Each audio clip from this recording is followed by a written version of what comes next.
Jimbo. Hey, I'm here. All right. Don't be afraid. How you guys doing? Sorry Good. for the delay. Yeah.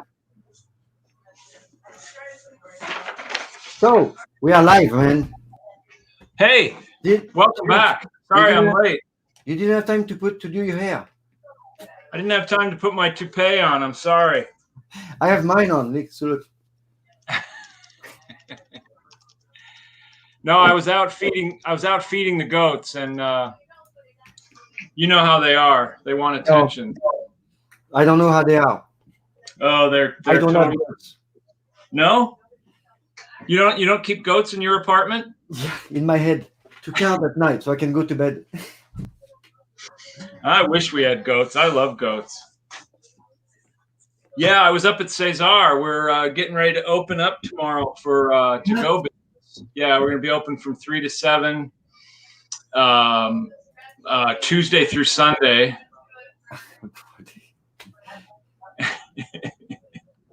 Wow. Paella, bottles of wine, margaritas, and then a bunch of food. Like 4 bocadillos, some salads, filet mignon. So how do you manage the sitting and stuff? I mean, It's all to go. It's strictly to go. oh yeah. Okay. Yeah. So it's just something to do until we can reopen for good. Keep us off the streets and out of trouble. Too late, I'm afraid, but Yeah. I'm Speak, already in trouble. speaking of tapas. Yeah, tapas. We had a question from a student who wanted to know what exactly are tapas and how did they start? Like, where did that come from? Where did the whole idea come from? Hey, there's some tapas. Tapas, of course, are the little dishes of Spain that are served in tapas bars, restaurants, people's homes. They're small portions of food. Typically, in a classic tapas restaurant, you would order several things, and they would come to your table, and then at the end, the waiter would just count up the number of plates you had and charge you accordingly. And also, typically, traditionally, tapas were something that you had in the early evening prior to going out to dinner much later, because people eat very late in Spain. Again, Yeah, tradition. right. All this is changing these days, but Yes. I mean, not only with the present situation, but also just in general, as Spain tries to adapt more Oh to yeah, right. Europe. But so tapas would be, you'd go out and meet your friends at tapas bars in the evening. You might go bar hopping. You might have your favorite tapas here, your favorite tapas here. Um, Increasingly today, people are making a meal out of it more than just a snack. And of course, at Cesar, we have lots of tapas, and people do make a meal of it. So how did it Well, start? so this is tapas that we've made at the kitchen. They look scrumptious, and as you can see, Thank tapas you. can be And almost anything. yeah, so It, they are made for the hand to pick, right? No fork. so they can be cooked dishes. They can be something as simple as some cheese on a plate or slices of ham, Right. or it can be something as elaborate as like these little meatballs, the albondigas.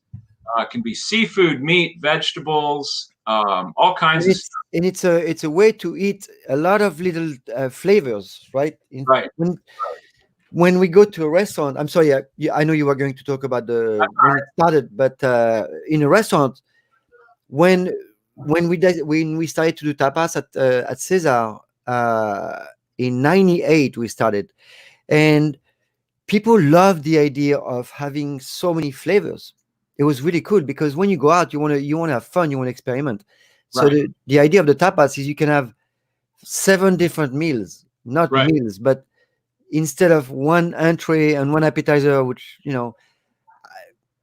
so that's why it took on so much. People are very excited about trying stuff, which is cool. So how Right. did it start? I'm sorry. Well,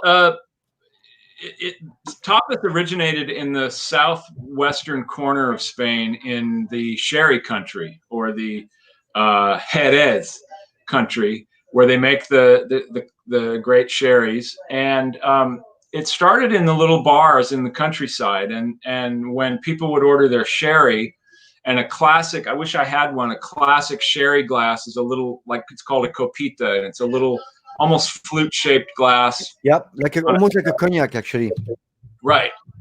And so people would get their sherry or their wine or whatever, and they'd be sitting there in the bar, and some savvy publican at one time got the idea to put something on top of the glass to keep the flies out, basically. And originally, there you go. And originally, that might have been a piece of bread with some cheese on it, or a slice of ham. Eventually, they would started just putting a little plate on the top of the glass, and it would have just little bits of things: almonds, olives. Again, that part of the country is famous for their hams.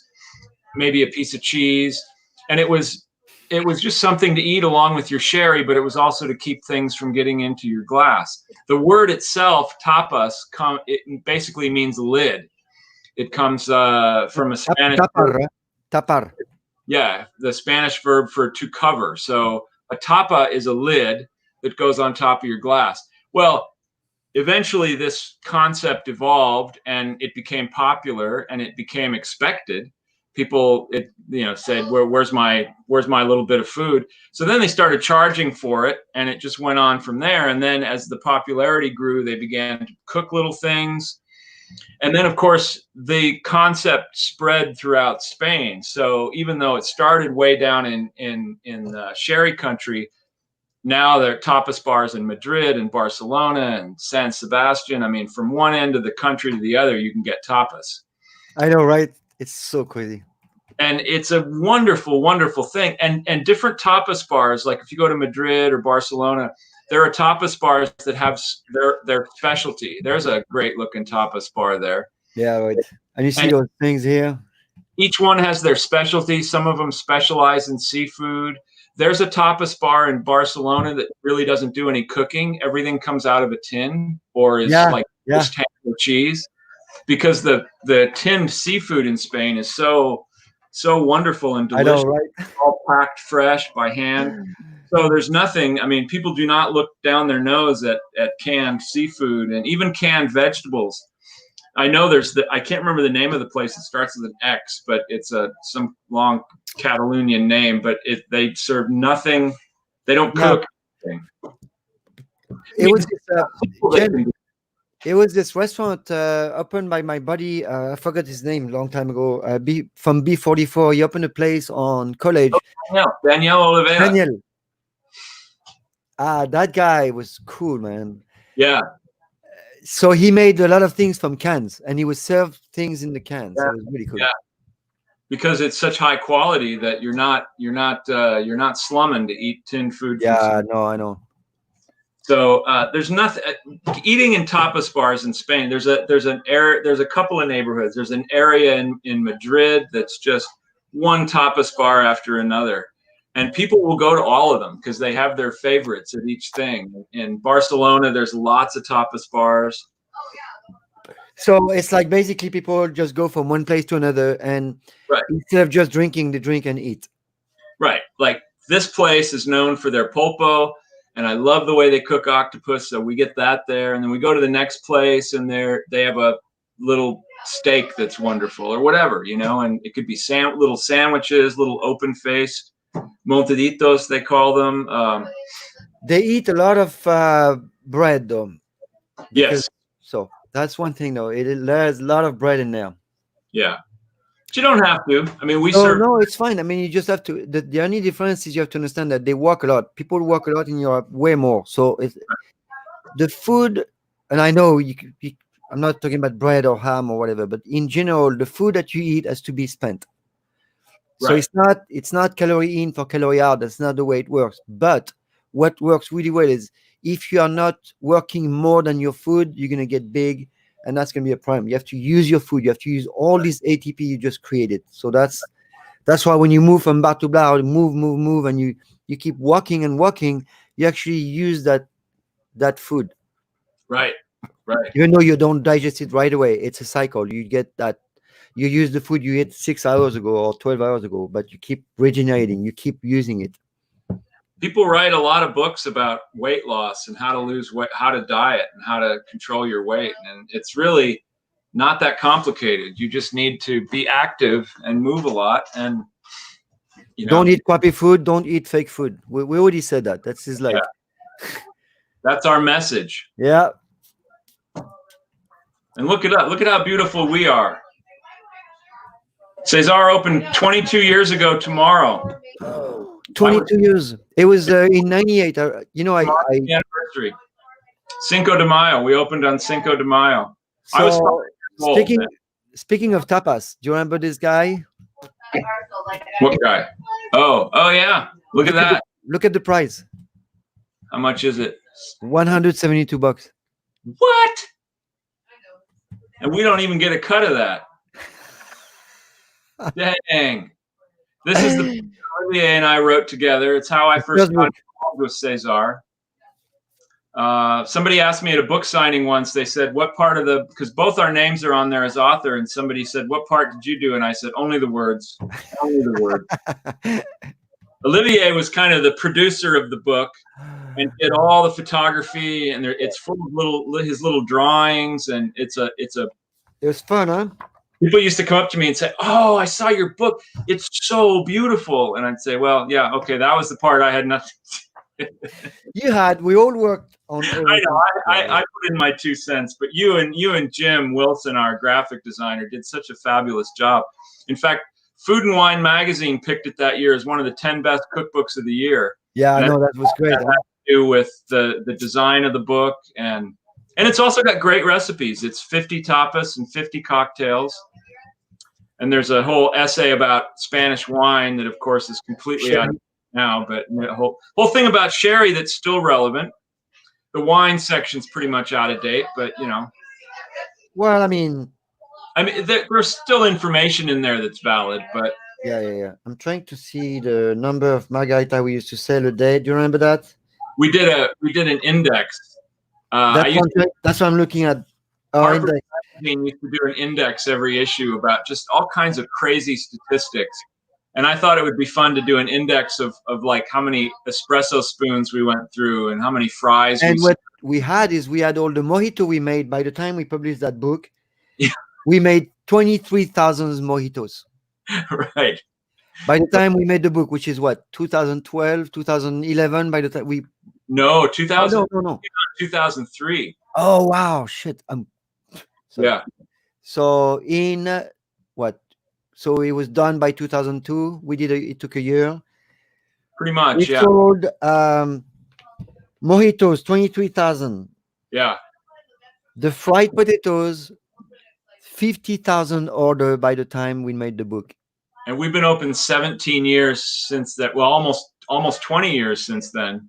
Right, but at the time it was what, 3-4 years. Right. So imagine how many fried potatoes we've served today. We don't serve as many mojitos as we used to. Yeah, but margarita, you do a lot of margaritas, right? A lot of margaritas. But in those days, the mojito was on the menu too. So it came on the menu later. People ordered them crazy. It was the later. We put that on the menu about a year or two later. That's after I came back from Paris. Well, in Paris, we used to do lots of mojitos. So it was very, very hot, but they didn't know anything about it yet here. And caipirinha, they didn't know either. Nobody made mojitos or caipirinhas before. Right. Except in LA, of course, or New York. Probably they were making mojitos in Miami because it's a Cuban. Oh yeah, right. But not in San Francisco. It was not. They were not really. We're too far from Cuba. So that was a hard ticket, man, and it was a pain to make. And every time we used to make so many every night, and I was at the bar at the time, and we were pumping like incredible. 5 nights a week, my knees were hurting, and I remember at the bar on Friday night when you start working at Cesar on Friday, you start getting really busy by 5:30, right? And you cannot go to the bathroom literally until 11:30 or 11:45 when you can't take it anymore. You have to go. Right. And it's right before last call, and you know that when last call comes, it's going to be another hour and a half of like train wreck orders coming in, and you're like, it's crazy. But it was fun, though, huh? You had to be really organized as a bartender because you couldn't just make one drink. You had to think. You had to think 3 drinks ahead. Whatever you were doing, you had to. No, more than that. Are you kidding? The Yeah. tickets, the tickets were coming out like crazy. It's like you've done the bar, you know how it is. And you remember when you started, man, James, you were like, oh my god.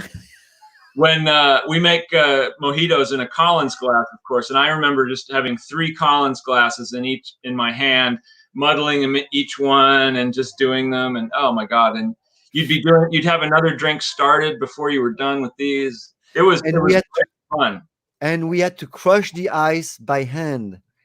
And we used to had this mechanical by hand. Remember, we squeezed all the lemons by hand. Well, yeah.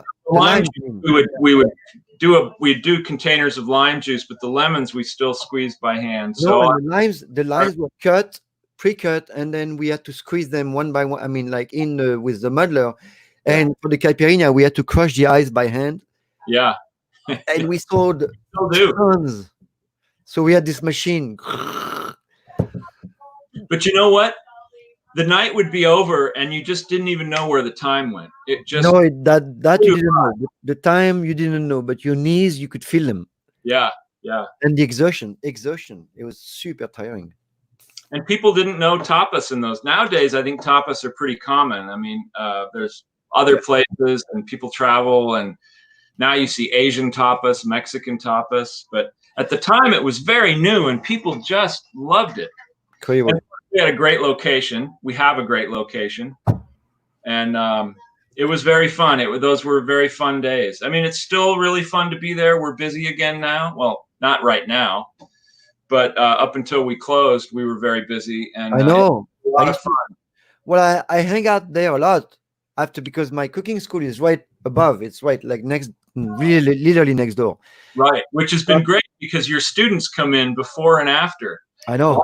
We'll get a big table of people, and I know it's they good. say, "Oh, we're just having drinks. We're going next door to a cooking class," and they say, "Do you know Olivier?" And you're like, "No." And I say, "Olivier, Laurence Olivier?" I don't They have a picture of him at the post office. I'm wondering if.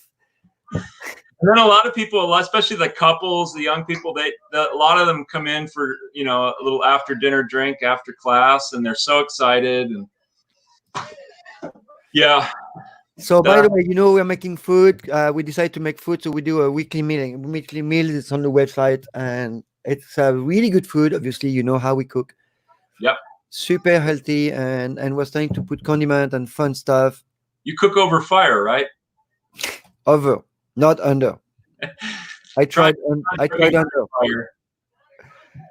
I was in a war zone once. I had to cook under fire, but that was very different. And then you woke up. I had a friend that used to, a much older man than me, and he wrote cookbooks on all these various exotic cuisines. And his name was Copeland Marks. He's gone now, but he was writing a book, and he was somewhere in some war-torn country and was cooking with this woman in her kitchen, and there was gunfire outside. They were shooting, and someone asked him, "Well, Copeland, weren't you bothered by that people were like fighting a war outside?" He goes, "No, it had nothing to do with me. I was just there to cook. I had nothing to do with that." And I'm like, yeah, tell that to the stray bullets. But yeah, he was a character. Wow. Hey, speaking of food, how's that for a second? Did you know that if you keep acorns on your windowsill, it'll keep you from being struck by lightning? It's true. It's a scientific fact. Does it prevent you from being stupid or no? That's one of our food superstitions that we dug up. Disclaimer. Yeah. Yeah. Those food superstitions are great. I love them. Yeah. Keeping rosemary next to your door, again, with the witches, it keeps witches away. Hasn't really worked for me. I've had witches. But it's also good for your memory, which is true. Rosemary is one of those essential oils that they say is really good for your memory. It is. It triggers all kind of reaction that opens electrical pathways in your brain, and triggers some reaction. It's really cool. Very important. Trouble is, I keep forgetting to use it. Um, uh, I, a pregnant woman who craves citrus is having a girl, but if she craves spicy food, she's having a boy. I'm those not are sure the two, if she craves rainbow foods. I'm not sure what that means. If right? and what about non-gender? What do you think they crave when they have a non-gender baby? Maybe they just eat really bland food. I don't know. They bring everything. Yeah. Yeah, that's a hard one, Megan. Oh my god. But we should, with the superstition, we have to do famous last word. We had fun with that, remember? Oh yeah, yeah. Oh, and last meal, famous last Oh meal. yeah, that's good. Yeah, Yeah. What we would you? put that on the docker. That's it. But superstition is interesting because it is something that people have been doing for centuries before they could explain things. You see, the thing today, the word today is it's very difficult to bring superstition because we can explain way more things, not everything, but we can explain a lot more. So now some stuff sounds very stupid. That tells you how people were thinking in the old days. They are doing the explanation, so they'll bring in supernatural power. Right. So they would see anything happening. It was the same for disease. A lot of disease was treated by prayers, and that didn't work very well, No. obviously. Today we have science. Unless, of course, you're in government, then you don't believe in science, and you choose I'm other. not in government. Yeah. Good thing. Good thing. If you drop a fork, a woman will visit you, according to an old superstition. If you drop a knife, a man will visit. If you drop a spoon, somehow a child will come into your life. Somebody wrote that if you're really lonely, you should just empty your cutlery drawer on the table. Jessica, Jessica, yes, you can use them interchangeably. That word. I think chicken stock and chicken broth are sort of Yeah, this. that are used interchangeably. I guess you could argue that one of them isn't really seasoned very much, doesn't have a lot of flavor. It's just chicken. Yeah, one has a little bit of meat. Stock usually has a lot more aromatics like carrots and onions and It really doesn't matter what you use. You need something with flavors, and it could be vegetable stock. I mean, chicken stock, of course, is really good because it's healthy as well. But the chicken stock, I don't even know the difference between stock and broth. I know there's a difference. I always forget which one because I really don't care. yeah. It's chicken juice, simmered. I always put a bunch of stuff in there. I put herbs, I put bay leaves, seeds, coriander, a bunch of stuff like this. And if I want to flavor this at the end, I'm going to add onion and stuff, carrot, celery, the last couple hours. Right. So if I do chicken stock for 48 hours, the last couple hours, I'm going to put a bunch of veggies to make it more flavorful. So I don't know what that's called, but Well, I think technically broth doesn't have any aromatics in it. It's just the bone. boiled chicken, so you're just getting water that's been infused with the chicken. So Right. using just broth, then you have to know that you're going to have to add more flavor to whatever it is you're making, whether it's soup or a stew or whatever. But they're both really good. They're both easy to make. So they're great things to make at home, especially now when people are sheltered at home. It's a great thing to make stock and keep a big jar of it in the fridge. You can make a really quick soup at moment's notice. Really good stuff. Add it to And all. also, those are good to eat, to drink like this. We talk about bone broth. That's it's the same thing. Bone broth it's the same thing. It's extracted flavor from the bones. So the bones could have meat around or not. It could have some gelatinous part from the joint. Mhm. All those cartilage that can be in it. So yeah, the more stuff in it, Jessica, the better it is anyway. So the more stuff you're gonna put in that, it's like a giant tea. Think of it as a tea where the water is gonna help extracting all the nutrients, and that water is gonna be drank. So the more stuff you put in there, I know people are trying to be technical. It's like braising, stewing. Braising and stewing are sensibly the same thing. One has less water. Yeah. So yeah, sure, you can call it whatever, but those are technical terms. For in the old days, we had those stuff in the kitchen. I don't think now it matters as much. Well, you know, when I was young, a common way in the middle of the country to cook vegetables was you just boil them to death in a big pot of water, and then you take the vegetables out and eat them. And we used to joke when I got a little bit older and I started learning something about nutrition and cooking. We used to joke and say, well, after these people boil the vegetables, they should just throw the vegetables out and drink the water that's left over, because that's where all the nutrients have gone. Yeah. And that's kind of what stock is. You cook a chicken and that wonderful infused water. The chicken still got nutrients in it, but don't forget to add chicken feet. Yeah, don't forget the feet. How many feet? We do. So that's another thing. When you buy chicken, when you buy poultry in Europe, the feet are always attached, because the people say, well, how can you tell if it's fresh if it doesn't have the feet and the head? Which is true, kind of. But people over here are more squeamish about that. They like the feet to be gone. When you cook with wine, how does the wine need to be? I usually buy cheap wine to cook with, blah, blah, blah. Well, you shouldn't cook with a wine that you're not willing to drink. It doesn't have to be a great wine, right? But it should be something palatable, something that you can drink. You can get really decent wine now for very little money. When I cook a stew, made a reputation on that. I'm gonna spend about $8 to $11 per bottle. Yeah. So it's something I could sip. I'm not gonna drink that. Not but I gonna can cook with it. But definitely cook with it. It's like the better the ingredients, the better the dish. Yeah. So that's the thing, is if you have a good wine, it's gonna taste good.